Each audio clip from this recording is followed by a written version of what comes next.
Yeah, we've been involved with the Lost Sparrows since our process of adopting. And we have learned so much through the experience, learning from Darren and Stacy and from connecting with other parents in the process of adopting or taking care of kids from challenging places and challenging backgrounds. And we wanted to have a chance to get people together or think about the same things and have a discussion on it. So we're really glad that you joined, and we hope that this will be beneficial for you.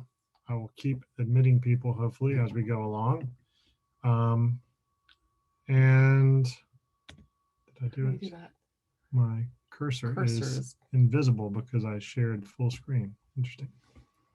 This will be an interesting process, learning process for us. Sorry, guys, more people signed Got up. it. There we go. Okay. Yay. Got it. Okay.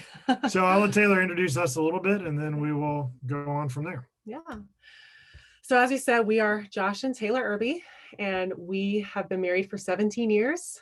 We have lived in Bosnia, which is in Eastern Europe, very close to Bulgaria.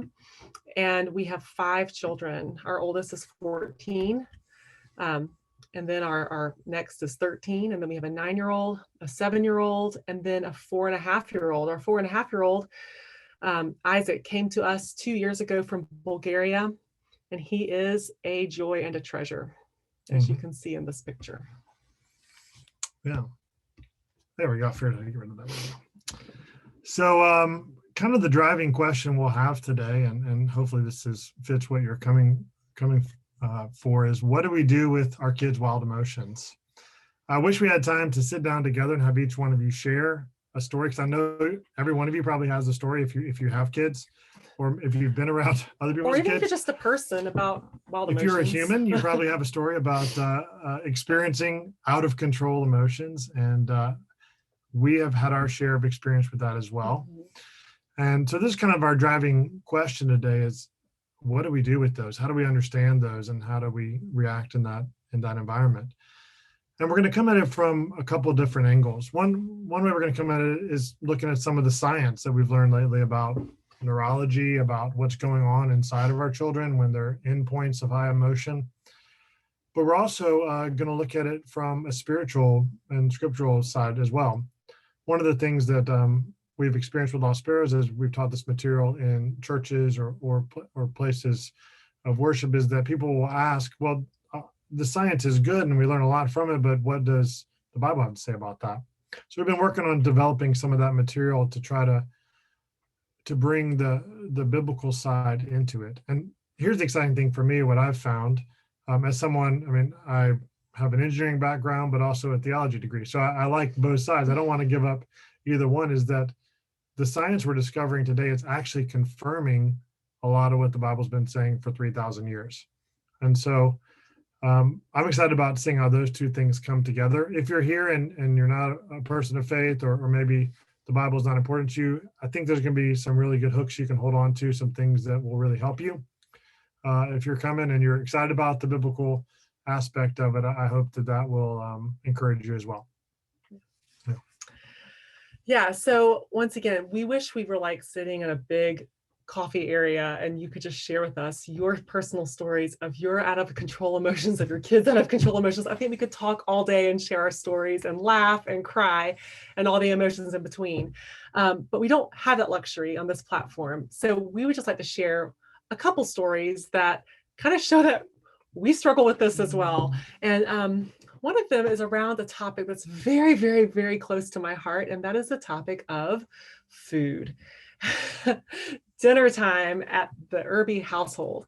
I have carried a very, very strong value in my parenting and my life. I grew up in a great family where we shared family meal every single night. And I just remember peaceful family dinners and lots of, really, really delicious food and great conversation. A lot like this Norman Rockwell painting, where people are talking, the guy on the right bottom corner taking the selfie. It's like he was ahead of his time. Ahead of his time. Just really enjoying that connection and that conversation around the dinner table. And I kind of had this expectation every single night that we're going to have a great family meal. However, one night, very recently, I had this expectation, but I already knew from the very beginning this was not going to be the reality. Um, I was kind of late in deciding what I was going to cook for dinner. I was scrambling through my kitchen. I think someone's trying to get in. Oh, yeah. I didn't have the best plan. I was already kind of stressed out from kind of the events of the day, but I managed to throw something together and throw it on the table. I rang the dinner bell, dinner time, and no response. Rang it again, dinner time, and a couple people kind of trickled in.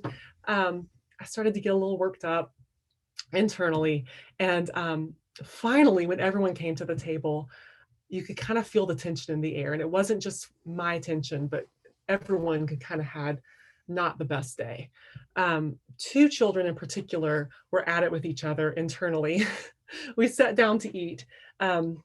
And you know, it wasn't long, it wasn't, we hadn't even gotten to the prayer to bless the food before he touched me, came out of one of the children's mouths. Or this food doesn't look very good, I don't want it. Just kind of these comments flying by, and I don't even remember what it was that drove the conflict. But before I knew it, one of the teenage kids decided that he did not want to be there anymore, stood up and stomped out. And Josh just kind of grabbed him and pulled him back in. And we were all kind of high alert. And then the kid just takes off outside the front door and slams the door behind him. And we're all just kind of like, what just happened? Because my Norman Rockwell dinner did not go the way I wanted. It looked more like this. Our good, wonderful, relatable friends, The Simpsons, where you know, rudeness and anger, and I didn't feel connected, and it wasn't my perfect dinner. I remember we started and restarted the prayer 3 times because we couldn't get everyone to stop fighting during my 30-second prayer. And so, I mean, I hope that you picked up on some of the sarcasm in our advertisement for this. I've become the perfect parent, things like that. If that's the case, we'll need to have different people teach it, because it's not us. The struggle is real, and we're in the midst of it. And but I think that helps us to be a part of the conversation. Say, okay, there are real emotions that kids feed off each other, and they build up, and it just turns something that we really want and that's really important to us into something that is not the way we want it to be. So how do we understand this better? How can we begin to answer this question and attack this issue of out of control emotions in our family? Well, someone we're going to borrow from a lot is Daniel Siegel. He wrote the book, The Whole Brain Child, Mindset, a number of other books. If you want to read more about it, you can look at his stuff. Also, another author that's great to look at is Bruce Perry. He's written a lot about and really driven forward this idea of understanding how the brain and the function of the brain affects our emotions and the way we act. I'm going to let someone else in real quick. I've learned how to do this. It makes my cursor disappear, but I've figured out how to guess where my cursor, missed it. You didn't remove them, did you? I hope I didn't remove them. Let's see. Admit. Got it. Okay. Okay. So anyway, let's jump in, and kind of the central concept from Siegel that we're borrowing and that we need to understand to get started is this idea of a window of tolerance. Okay. So if you think about a window inside of yourself, that is the point at which you're in balance and you're able to function the way that you need to and want to function. It's a place where you're not totally relaxed, you're at peace, but you're also not tired. You're awake, but you're not anxious. You're handling life's challenges. You think about the perfect temperature in the house, not too hot, not too cold. Or another illustration is thinking about a guitar. If any musicians here, we have a lot of musicians in our family. In fact, my daughter's practicing guitar back behind us. She might actually hear her playing. But in a guitar string, to be in tune, you have to get the right tension on the string, and then it makes the sound it was meant to make. Too tight, that's trouble. Too loose, that's trouble. But just right, you're inside of that window. Mm-hmm. And every day, tensions come in and stresses come in. And as long as you're staying inside of that window, maybe you want your house to be 70 degrees, but you can handle 71 or 69, not a big deal, right? You're in that window.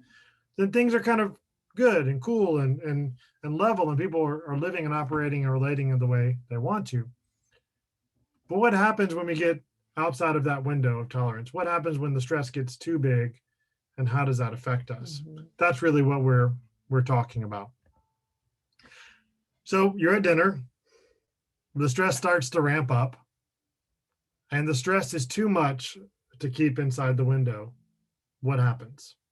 Well, really one of two things happened. You really can go one direction or the other. And this is because it's really because of biology.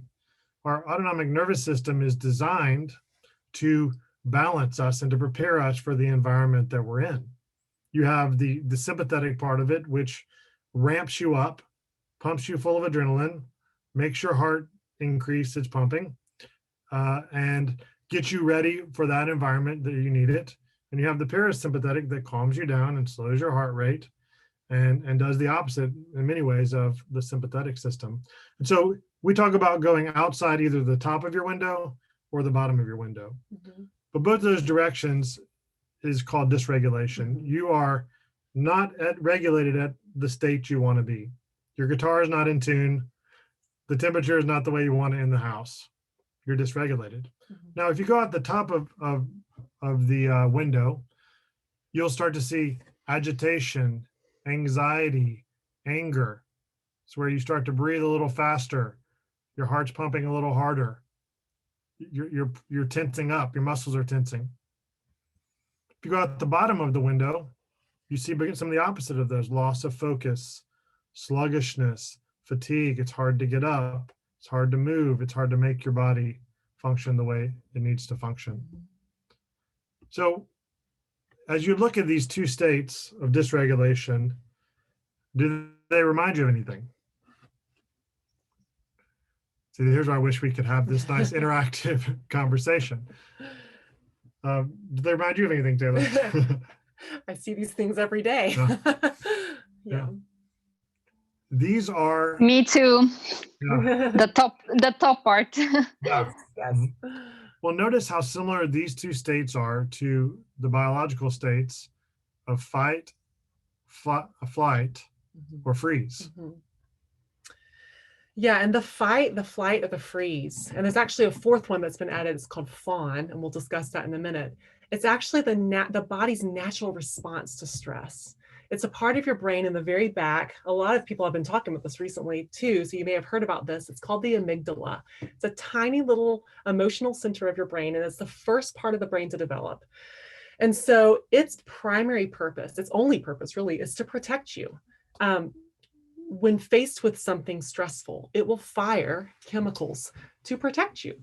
And it's really, really, really helpful when there's something that's dangerous. Like if you're being attacked by a bear, then it's really appropriate to not be able to think, but just to act, right? Either by fighting back, by running away, or by freezing, depending on the situation. And so when you're faced with this in your kids, knowing that this is just a biological response and this is what your body is created to do and meant to do in this situation is really helpful. And so, depending on the situation, depending on the kid, you're going to see them either fight back, I hate you, or flight, run away into the room and slam the door, or freeze, just I don't know what to do, or fawning, which means just pleasing the person just to cope with the stress. Yeah, this is kind of one of the phrases that become common in our household when, say, an older child asks, "Why in the world was our youngest acting that way?" Sometimes I would jokingly say, "Well, he was being attacked by a bear," because these biological functions are great ways to stay alive. And if you feel like, I can understand more how he's acting if I understand that he feels like at this moment he's being attacked by a bear and he's responding. And we'll get into more of that, but I see this dysregulation moment when you first start to go out of your window. It's sort of another window for us to be able to help our kids, because there's actually states beyond that. So at this point of beginning dysregulation, one of the questions we can ask ourselves is how can we help our children to regulate themselves and get back into the window? I was just the other day, I was trying to help our youngest get his shoes on, and I dysregulated him in that process because it was a frustrating process. And by the end of that shoe putting on experience, we were both totally dysregulated. Totally dysregulated. It was a Saturday. I was trying to work on some project in the wood shop. He likes to go with me out there, and I'm carrying the wood shop. I'm in agitation, anxiety, anger. He's in probably loss of focus, sluggishness, fatigue. You know, he does this thing with his hair, and he starts doing his hair. I always can tell that's when he's dysregulated. And I just stopped for a moment and said, you know what, Isaac, we need to breathe. So we just started breathing. I was like, let's breathe together, Isaac. We just started breathing together, and he like started giggling a little bit and laughing. And next thing you know, I was like, I feel like I'm in my window again. And he seemed to be acting a little better. That was helpful because we caught it early before it got to a farther state. But there's things like that we can do to help our kids to get back in. You want to share a little about HALT and how that might help as well? Yeah, so there's a acronym we like to use called HALT, and you can think of this because you just want it to stop, right? And so to ask the question, is my child hungry? Are they angry? Are they lonely? Are they tired? HALT. And kind of assessing that maybe they are hungry, maybe I forgot snacks, or oh God, since breakfast and lunch is so far way off, you know, maybe offering them a snack would help. Or wow, what just happened right before that? You know, maybe they're angry, maybe there's something in them that needs to be addressed backward, you know, rewind a little bit. Maybe they're feeling a little lonely. My daughter right now is in isolation because of a potential exposure in COVID. And we're seeing some behaviors, and you know, just sitting down with her and saying, hey, sweetie, are you feeling lonely? Yeah, that's it. That's what's going on. And then maybe they just need a nap, or maybe they need an early bedtime that night. So HALT. A lot of this starts with just paying attention to your kids and recognizing, this is what really was helpful for me, recognizing when they were starting to get dysregulated. That's what we didn't do at the dinner table. We weren't able to stop it. It kept growing. And then we kind of continued further outside the window.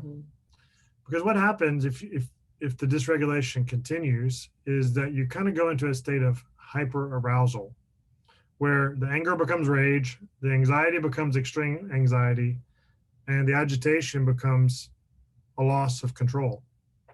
And if this continues for a long time, then it's really hard for the kids to break out of it. Bruce Perry, in his book, The Boy Who Was Raised as a Dog, tells the story of working with the children rescued from the Branch Davidian incident that happened. And he came up to the place they were being kept and told the security guard there that he was the psychologist there to work with the children. And he didn't look like a psychologist. They didn't believe him. And so he told the guard, I'll make you a deal. I'm going to go over there and take the child's pulse. The child was sleeping on the porch. I'm going to take the sleeping child's pulse. If the pulse is higher than 150, which is extremely high, right? That's in the midst of running somewhere. If it's higher than 150, then you can trust me and let me come in and help work with the kids. The child's pulse was over 160 while asleep. Why would a sleeping child's pulse be so high? Because they're stuck in this state of hyperarousal because of the thing they went through, the traumatic event. And when our children get stuck there, it's really hard for them to get out. We have a new participant. I'll let them in. Got it. I'm getting better at this. So what's interesting is that going out the top of our window towards the rage and the hyper arousal is how 80% of boys react statistically. That's why we see a lot of aggression, a lot of hyperactivity. Now that's not, there are boys that operate the other way. People can go both ways. And there's girls that go out the top as well. I think it's just helpful to know that this tends to be more of the way that a boy would react to increasing stress. And I want to give you an example of that. Hopefully you'll be able to see and hear this little clip I want to show you. It's from the 2006 Soccer World Cup. This happens every 4 years. It's kind of a big deal for people that like the football, the real football, as my European friends say. France was playing Italy, and France had been dominating all year. Their best player was a guy named Zinedine Zidane, and he was not only their best player and their captain, but the one who had scored their only goal during the game so far. It was in overtime, 10 minutes to go in the game, tied 1-1. And the whole game, Zinedine Zidane had been guarded by the Italian player, Marco Materazzi, who had the only score for the Italian team. And they had been going back at it the whole game, stress and anxiety increasing as they're fighting with each other. And then with 10 minutes to go in the game of the World Cup in 2006, this is what happened. Materazzi, Zidane, they exchange words. And now this is what everyone will be talking about for Zinedine Zidane. Why, oh why, would he do that in his final international as he gets the red card? And isn't that a shot? Zinedine Zidane walking by the World Cup. So what happens there? One of the best players in the world totally loses it and headbutts the other player. He is then ejected from the game. 10 minutes later, the game ends. They go to penalty kicks. The best penalty kicker on the French team is Zinedine Zidane, and he's in the locker room, and France loses and Italy wins. And he never gets to play another international match representing his country again. So the question is, in that moment before he headbutted Marco Materazzi, was he thinking, I have a good idea. I think it would be great for my team and for me if I just choose right now to headbutt this player, put my head right in his chest. Nothing but good can come from that. I would argue that he's actually not thinking anything except for headbutt now. It's like this, he's in this state of frustration and hyperarousal, and he's not even thinking clearly. He's just acting. And understanding how that stress can affect our kids and cause them to not be thinking and to do things that are not wise can help us when we say, what in the world were you thinking when you threw that thing at your sister, or ran out the front door in the cold with no jacket in the middle of our dinner, or not able to sit quietly for 30 seconds so I could pray for the meal? The answer is they weren't thinking. Yeah. Because they can't. They weren't in their window at the moment. So that's what hyperarousal looks like. And kind of using our guitar illustration. Oops, that did not work. Using our guitar illustration, this is when you crank down on the strings of the guitar and it's getting higher and higher, and you just keep on cranking. If you've ever been around a guitar or had a child do that to your guitar, what happens? Pop, the string just explodes. It's not an optimal state. It's broken. But what happens when the stress response is going down? And this is honestly not as easy to spot in your children. This might take a little bit of your parents' superpowers, put on those glasses to see when a child is dysregulated through the bottom, you're going to see loss of focus. I can't focus on one thing. You give your child directions, they don't get to the next thing. They're loss of focus, sluggishness, just kind of moving through the day. I've heard it described treading water all day long. It just fatigue, exhaustion. What happens when they're pushed farther out of that window in that direction? They become numb. They don't feel, they don't have emotion, dissociated from reality, and just the loss of feeling in general. And this is when you're taking the guitar string, thinking about tuning it in the opposite direction, and the string becomes looser and looser and looser to where it's not playable anymore. It doesn't even vibrate at all. Yeah. Right. And we talked about how boys react. This is how 80% of girls react. And once again, this is a statistic, right? Only 80%. There are boys that react this way. There are kids that do both. But statistically, this is 80% of girls. Withdrawal and self-harm. So we're giving you an example of hyperarousal. I want to give you an example of hypoarousal as well.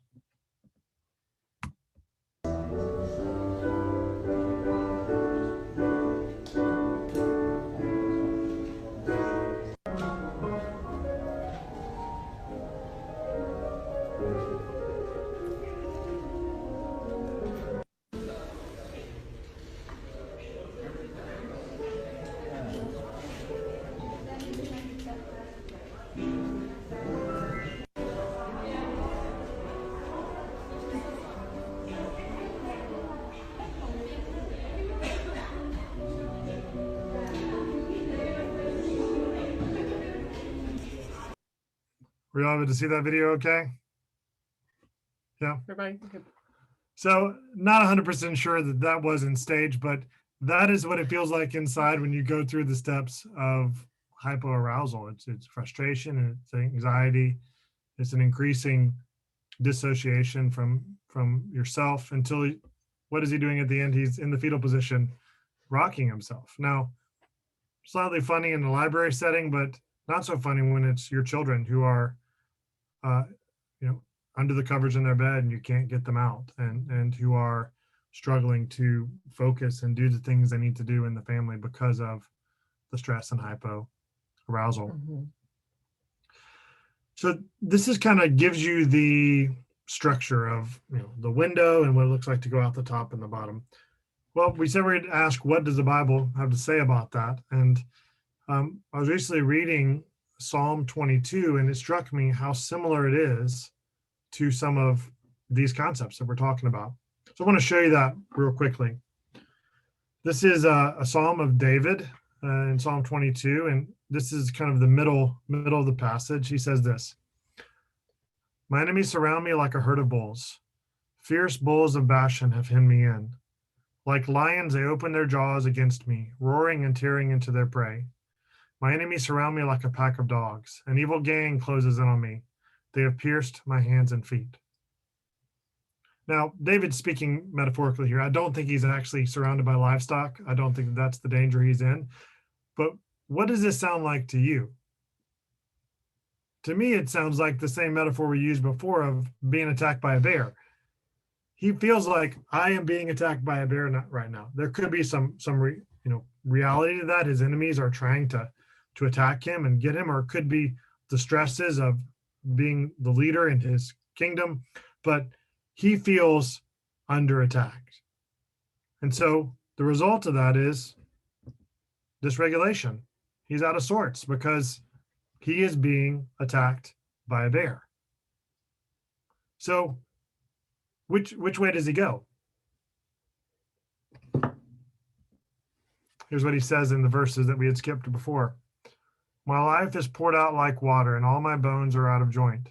My heart is like wax melting within me. My strength is dried up like sun-baked clay. My tongue sticks to the roof of my mouth. You have laid me in the dust and left me for dead." Which one does that sound like? Hyperarousal or hypoarousal? Hypo, right? He's like, I can't even get up. I'm stripped of my strength. I'm melting away. It sounds like he's in hypoarousal. And one of the things that we'll get to in a minute is that it's special to me that God preserved this in the Bible for me to see that a model like David could have experiences of dysregulation and hypoarousal, that he can be frustrated, that he can be totally without strength and unable to act. And if David could be in that situation, all the more we have some mercy for our kids when they get in the state of hypoarousal or hyperarousal, when their emotions get out of control and they can't think now and control themselves. Mm-hmm. Yeah. So we've talked about the brain and how when you're in a state of hyper or hypoarousal, the thinking brain is turned off, the survival brain is turned on, right? And then the zone of thinking, learning, listening, growing, and following instructions happens inside the window of tolerance. So the question is, how can we help our children stay within that window? It's kind of like reframing our initial question. Our initial question is, what do we do with our kids out of control emotions? Really, the question is, how do we keep them in this zone when they can actually respond well? When I can say, hey son, can you load the dishwasher? And it not be, and he can think about that and respond well, or, hey, can we stop and quietly pray right now? And so if we can keep them in the zone, it's going to help us to parent them and to help them to think clearly. Yeah. But before we get into that, we have a couple bits of bad news that we really need to learn and address and remember if we're going to help our kids get in and stay in their window of tolerance. And the first bit of bad news is that some children have a narrower window of tolerance than other children. And that's just a fact. I see some head nods there. I think we're all like naming them right here. Okay, there. Some children just respond to stress in different ways. And a couple things that could be affecting that. The first thing is having trauma in their past. We're adoptive parents, and we're very well aware of that. If you have a foster or adoptive kid in your home, they're going to have some sort of trauma in their past. If you don't, there's still some trauma there. There could be trauma there as well. It could be some sort of family trauma. Something happened, a divorce, or some sort of family trauma that has happened in the past, or it could be hidden trauma.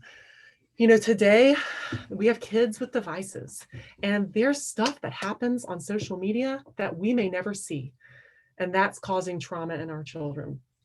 Yeah, something I've been learning lately is that because we're dealing with telling the truth with our kids and keeping secrets, is that when a child keeps a secret, it has the same fight, flight, or freeze effect on their body and their chemicals as being attacked by a bear. And that's crazy to me, because they can be walking around the house normally, but inside they're trying to hold this secret, and their adrenaline up, their heart is beating faster, or they're feeling the hypoarousal effects. And so sometimes we don't even know what our children are hiding in there. It could be something that they've experienced, and if they were even to come out and tell you what that was, you'd be like, that's not trauma. What are you talking about? But to a 3 or 4-year-old, 5-year-old, or even older, in their child brain, they perceived it as traumatic. And so that's narrowed their window. And so when you have a narrow window, it's really hard to stay inside of it, right? Yeah. Another thing could just be stress in the present. You think about school anxiety right now, especially. I have a couple kids that are going in person to school, and I got to remember to wear my mask and to keep it clean, and I've got to remember to socially distance, and then I've got to work hard to make my good grade, and all these different things are adding up. School anxiety, there's friendship around them, there's a social anxiety of, do I fit in? Am I cool enough? Am I good enough? Am I smart enough? Last year, Taylor and I were teaching some of this similar content to Bosnian high school students. We saw like 400 or 500 students in the week, and we were teaching this. And I said, statistics show that you are the most anxious generation ever. And they're like, oh yeah, that's me. And they're like, I don't know whether they were proud of it or they were just affirming it, that our kids today, because of the reality of social media, because there's no way to turn off that social presence when you get home, are dealing with anxiety that we didn't have to experience when we came to the safety of home and we're cut off from that. So, our family, we just actually moved from, well, we'll talk about that later. Let's move on. We saw a lot of this happen firsthand when we went to adopt our little guy, Isaac, from Bulgaria. So this is actually a picture from the apartment we were in Sofia days after we got him. So he was 2.5 years old when we got him. He had been given up by his mother for foster care right after birth, never knew his mother, raised by a loving foster mother. We were very grateful for that. And then we come along and he leaves the only home that he's known. And he was on a constant state of outside of his window. He was doing this with his hair all the time. You could even look in his eyes in the picture on the right. You can kind of see it's not focused, is it? It's kind of just a dead stare. He would sit up at night and refuse, scared to fall asleep because his foster mom might come and pick him up, and he didn't want to miss that. That was in his brain, his little narrative that we kind of figured out. we couldn't go anywhere. We couldn't, I mean, leaving the apartment was trauma. Serving breakfast was trauma. Any transition to the next thing would just set him off. We finally figured out that if we could just wake up in the morning, have breakfast, get dressed, put him in the stroller with a weighted blanket and put the thing over and just walk for 5 hours in the freezing cold January Sofia, Bulgaria snow, then he'd be fine. And but we got lots of exercise. we got lots of exercise, but plus. knowing him now, this was not who he was. He was very, very much out of his window all the time. And we also learned more about his past. That 6 months of his first year of life was spent in the hospital with lung issues, and there's medical trauma with that. And so seeing that firsthand, that's actually what opened my eyes to this reality that trauma is something that really gets embedded deep inside of us and has these effects on us longer term. So stress and trauma can shrink the window of tolerance, which leads to the question, how can we help them to widen it? Our kids that have a narrower window of tolerance, how can we help them to widen their window, which is really what we'd like to see. Gives us a bigger target to keep them inside of. And there's some things that can help that. Yeah. The first thing is having a predictable environment. So this looks any kind of way to keep things predictable, to have a steady routine in place. And it doesn't have to be so strict and structured, but we know we're going to do this every day, or we know that we're going to have dinner around this time every night. We know we're going to have this predictable environment that helps the child feel safe and feel like they're in an area where they're able to relax a little bit. I mean, we think of surprises as a good thing, but for a child who is stressed out, a surprise is not a good thing. I mean, you wouldn't want to have a surprise party for a soldier coming back from a war zone and people jump out and say surprise. That would be a bad idea, because that's re-triggering that traumatic experience. And in the same way, the more predictable we can keep things in our environment, the more stable, and they know what's going to come to the next moment and the next hour, the better it is. And so for Isaac, sometimes that looks like saying, Isaac, we're going to get up, we're going to get dressed, we're going to eat our breakfast. I'm going to put your shoes on, hopefully not dysregulate you in the process. And then we're going to get in the car and we're going to go to school. And we kind of list out the things we're doing so that he knows what's to come and that there's not a bear hiding around the corner to attack him. The second thing we can do for our kids is to provide secure relationships. This is being safe with our kids. This is letting our kids know that they're loved and that we're not going to freak out, that we're going to be there for them, and to show up every day for our kids. Especially for a child who has undergone the loss of their first mother, maybe the loss of a foster mother or of a orphanage caregiver. There's this expectation of, I'm just waiting for the moment when you will leave me as well. So providing that secure relationship that I will always be there, you will always be my child, can help with that. And we've seen a lot of growth in Isaac so far. Here's just from the last few months, a couple pictures of him. We've seen him start to do things we weren't sure that he would ever be able to do, like get himself dressed sometimes. Go to the bathroom. Sleep through the night on his own. I mean, he wouldn't even fall asleep on his own. He was too scared to do that. And so we just kind of celebrate each little victory as we try to create a family environment. Actually, this just popped to my mind. We had another one of the frustrating moments in our family, and one of our children said, I don't have to do what you want to do because you're not my mom. And Isaac goes, you're my mom. And that was just kind of a cool moment where he's like, he knows who his mom is. He knows who his dad is. That's the kind of secure relationship that we're trying to build. And we want to put a disclaimer here. I don't know every single person that's in this chat or this Zoom call today. You may have an adopted child that went through far more severe trauma than Isaac did.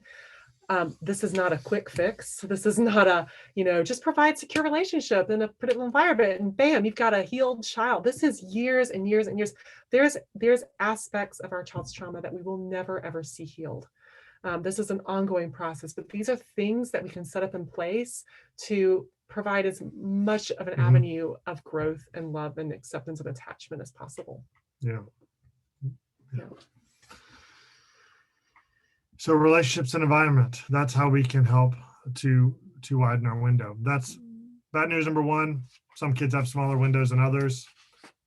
Way we can hit at that is relationship and environment. But there's also, I'm sorry to say, a bad news number two. And I will show you in a video that bad news. All right. First time frying a turkey. Stay inside, please. Stay inside. Stay inside. Stay inside. Right. Get inside right now. Oh my God. Jesus Christ. What happened? What had happened there? What did we just see? We see a guy out there first time frying a turkey. Tense moment, right? We've seen those videos on YouTube of what happens when you try to fry a turkey. Oil, exploding everywhere. What did you see, Taylor? I saw a mom that really wants to brag on how awesome their Thanksgiving's going to be because her husband fried a turkey. This was going on Instagram. Maybe it was even Facebook Live. I don't know. I mean, it went viral. So, I mean, she's pretty excited to show all of her friends. So there's the pressure of that.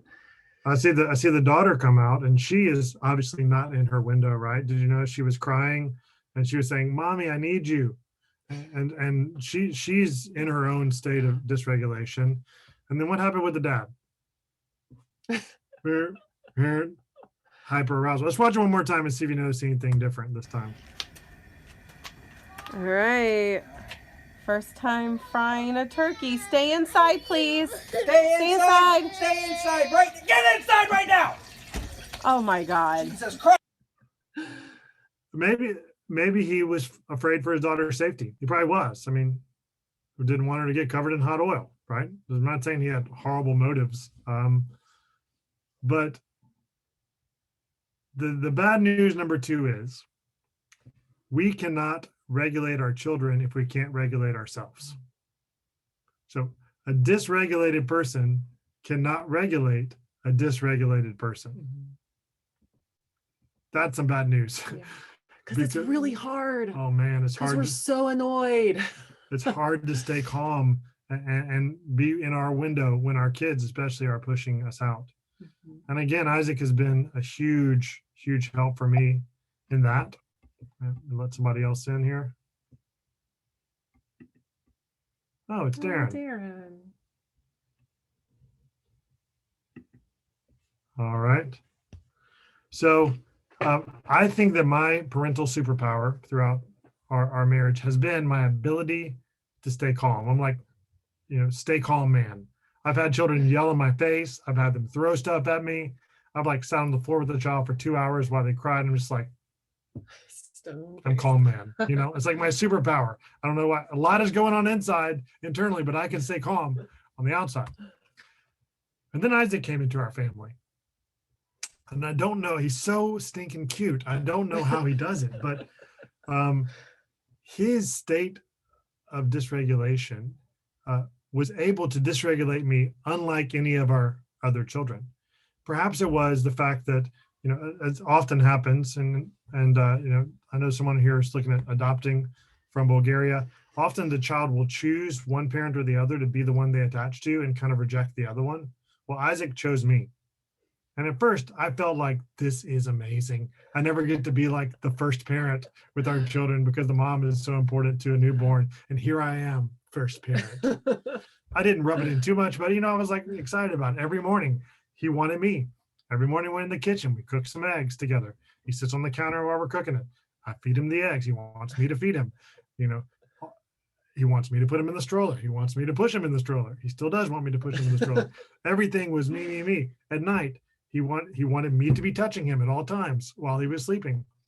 He falls asleep touching me first thing in the morning. Daddy, eat. It was just, he wanted me all the time. And as someone who was raised to be independent, I think that need for me began to kind of, maybe also the lack of sleep. I didn't sleep too well for about 4 months, but and then watching him, yank our daughter and Taylor's hair out, in his anger and anxiety. I mean, Taylor was wearing a shower cap around the house to protect the last hair that she had from his tiny grasp. But as we started to get like 4 or 5, 6 months in, I'm starting to see anger rise up in me I had not seen before. I'm starting to see myself having trouble doing my he's like my kryptonite. My superpower is gone. I can't be super calm man anymore. What's going on here? And I realized that for me to be the kind of dad Isaac needs, I got to do some work on myself. And let me just say, as I just told you the story, last Saturday, we dysregulated each other because I was not able to keep myself in the window. This is like my ongoing struggle now. But I don't think that he put the anger inside of me, but I think that he revealed an anger that I was able to cover up under less stressful environments. And so if, as we said, in hyperarousal and hypoarousal, thinking brain is turned off, survival brain is turned on. And if the window is the zone where we can think and learn and listen and follow instructions, we as parents have to figure out how to stay inside our window if we're going to be able to help our kids. So maybe we can change our initial question. What do we do with our kids' wild emotions, and say, what do we do with our own wild emotions? So as we mentioned, we used to live in Sarajevo, Bosnia, and the pandemic hit, and we were thinking, okay, we'll just kind of quarantine in our house and we'll keep our kids on virtual school at home. This will be great. It'll be over in a few weeks. We'll be good. And then we got a call from our crisis manager that because of Isaac's lung condition, that he had been in and out of doctors and hospitals that entire year with bronchitis and pneumonia, and there was so little known about coronavirus, she really urged us to go back to the States. And having to make that decision was so hard. We lived there for 11 years. That was our home. And we had to pack up everything we could into suitcases and leave in 3 days because it was the last flight out. Very, very stressful time. We had to leave our dog with a friend. It was just awful. We get back to the States and talk about dysregulated mom. Like I was both hypo and hyper at the same time. I don't even think that's biologically possible, but you were. I was either hiding out in my room with my phone, with the blanket in the dark, or I was yelling at people. I mean, it was just bad.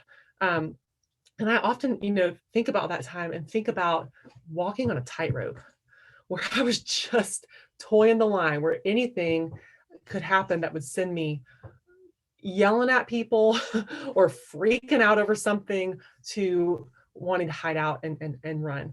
And it was really hard. And we're only about 11 months back, so there's still that tension, but I have seen my window widen a bit for myself. And part of the things that helped me understand how to deal with that stressful, difficult situation that was fully out of my control, where I'm walking that tightrope, is to think about a juggler. If we're going to use that circus analogy, they're juggling all these balls, right? And if I think I'm juggling all these balls at this moment of moving back, of dealing with my own emotions and the grief that comes with that, of this constant coronavirus, and when is it going to end, and when am I going to have connection with people again, and my mother had passed away from cancer not even a year before, so dealing with the grief of that, keeping my kids alive and keeping their clothes clean, keeping food in the house, and helping my kids walk through grief, keeping our marriage working, and all these things, like that's a lot to juggle, right? And I had to just kind of come to a point where I had to realize I can't keep it all going, and look at each one of those balls and said, okay, is this ball made of rubber or is this ball made of glass? Because if it's made of rubber, I can let it drop and I can come get it later. But if I let this glass ball drop, it's going to either crack or shatter. So what are these glass balls that I need to keep going? And I was able to go through each one and label, yeah, that's glass, that's rubber, okay, we can afford to subscribe to Instacart for a little bit and I can get my groceries delivered. And that's less of a pressure than going into the grocery store, and things like that. And so just kind of looking at what you have going on and finding out, is it glass or is it rubber? That might help you widen your window a bit. Mm-hmm. And all of this is really saying that it's important how we are doing for our kids. because we can't regulate them when we ourselves are dysregulated. For me, as a Christian, my relationship with God is a huge part of my ability to regulate myself. We talk about a secure relationship. We talk about predictable environment. I find a lot of solace in Psalms, like we read, Psalm 22. It actually, the beginning of that Psalm starts, David says, my God, why have you forsaken me? Pretty strong words for God. But I have found that knowing that I can say things like that to God and say, this really sucks, God. What is going on here? Why have you forsaken me? Why is this going this way? Why have you abandoned me? That has really helped me to realize that I have a secure relationship there. I love this thing that Old Testament scholar John Goldingay, how he describes the Psalms. He says this: the Psalms are 150 things that God doesn't mind having said to him. So it's he's a safe place to let it all out and complain and be not okay, because God can handle that. And so thinking about what is that place inside of me where I can find that stability and safe relationship and predictable environment, the things that I need to be able to increase my stress window. And there are times when, like even during this last move, when everything in us wanted to stay in Bosnia and everything was pointing to we weren't going to be able to, there's really those moments where I want to say, my God, why have you forsaken me? And it's easy to doubt that, well, maybe God has forsaken me. He doesn't know what's going on. But I always go back to proof that God has not forsaken me, because this Psalm 22, this same verse of the Bible, is quoted in the New Testament, and is actually quoted by Jesus on the point when he is dying on a cross. And so realizing that God is not distant from me, letting me suffer in my trauma, but he's actually coming into it and understanding it and living in this world and suffering for me, to the point that he even says himself, my God, why have you forsaken me, helps me to feel a sense of security in that relationship with him. I love this quote from Diane Langberg. She's a counselor psychologist, works with some of the worst situations of trauma around the world. She said this: the crucified is the one most traumatized. There's no part of any tragedy that he has not known or carried. He has done this so none of us need face tragedy alone, because he's been there before us and will go with us. That's a real encouragement for me, that I have a secure relationship that can help me to understand that I am not alone in this. And I hope that you have a place of community where you can experience a lack of aloneness from the challenges of being a parent, because it is very hard. So here's some questions to think about, kind of tying together many things we talked about, and then we'll have some time where you can ask any questions. We can have a little interaction. We're doing great on time. We had 30 minutes scheduled, so we don't even have to take all that time, but we have as much as we would want. But how do you keep yourself in your window of tolerance? And these are questions you may want to write down, or there's 3 of them. Once I put them up, you could maybe snap a picture of the screen to be able to think about them later. What are you doing with your past trauma and your daily stress? I mean, we could have a whole thing on that, but who are you talking about that with, and how are you processing that? And do you have the right environment and relationships to expand your window of tolerance? So these are some questions you can think about and try to apply as we grow experience. Some examples of hyper and hypo. You're welcome to. Yeah, so just a couple examples that have helped us with the hype when we're really looking inward and seeing how our window of tolerance is being affected. For both Josh and I, when we get up into the hyper arousal, it feels really good to take a run, or to go swim, or go dance with our outside with the kids, or something to get our body moving. If we have to sit down, wringing my hands. Chad mentioned putting lotion on your hands, to get your body fidgeting and working through that excess. And then with the hypoarousal, having a cup of tea, lighting a candle, putting on a weighted blanket, listening to music, all those things help. So those are just a few little examples that that might work for you. But kind of use this as a springboard to think through, maybe tailor it to your own experience. And just the example I gave earlier, the breathing has been really helpful for me, especially with Isaac, because I realized he can turn pretty quickly back into his window, even though he falls out pretty easily. And breathing, you think about all the functions of your body that are automatic that you don't think about, like heart rate, digestion, things like that. You can't think and turn off and change your heart rate, or at least I can't. Maybe you have special skills, but you can think and change your breathing, which is connected to all of them. And so just taking deep breaths and doing it with Isaac when we are co-dysregulating has been really helpful. Another thing that we started doing recently is with him, I just did this last night, was going through the five senses. Hey, Isaac, do you see me? I'm right here in front of you. I'm your dad. Hey, do you hear the rain outside? Do you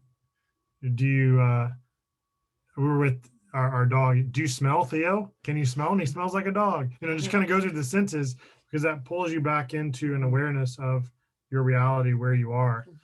And doing that with him helps me to do it as well. And I'm more aware of where I am.